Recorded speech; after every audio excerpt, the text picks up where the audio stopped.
امریکہ اور ایران کے درمیان بالواسطہ یا بلا واسطہ کسی بھی طرح کے مذاکرات پر امریکی، اسرائیلی، خلیجی اور ایشیائی میڈیا میں باتیں، لیکن ایران نے اب تک کھل کر تصدیق یا تردید نہیں کی۔ ایران کے مختلف رہنماؤں نے بیانات میں بتا دیا کہ امریکہ کے ساتھ کوئی براہ راست بات چیت ہوئی نہ ہوگی جب تک حملہ آور امریکہ اور اسرائیل شرمندگی کا اظہار نہ کریں اور آئندہ حملہ نہ کرنے کی عالمی ضمانت نہیں ملتی۔ خطے کے ممالک اور دوست ملکوں کے رہنماؤں سے بات چیت ہوتی رہتی ہے اور انہیں اپنے تحفظات اور خدشات بتاتے رہتے ہیں۔ ایران کا کہنا ہے وقت حاصل کر کے جو مقصد حاصل کرنے کی کوشش کی جا رہی ہے اس پر مکمل نظر ہے۔ پہلے بھی مذاکرات کے دوران 2 بار جنگ مسلط کی گئی۔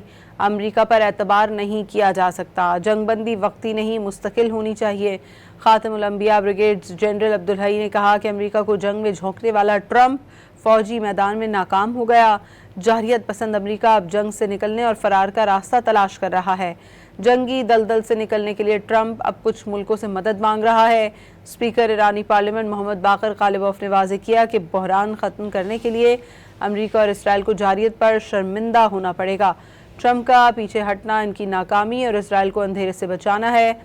CNN نے دعویٰ کیا ہے کہ ایران نے امریکی نمائندہ خصوصی اور ٹرمپ کے داماد پر عدم اعتماد کا اظہار کر دیا۔ نائب صدر JD وینس کے ساتھ مذاکرات کو ترجیح دینے کا اشارہ۔ امریکی نشریاتی ادارے CNN کے مطابق ایران سمجھتا ہے جنگ سے پہلے اسٹیو وٹکاف اور جیرڈ کشنر سے بات چیت کی گئی جو نتیجہ خیز ثابت نہیں ہو سکی۔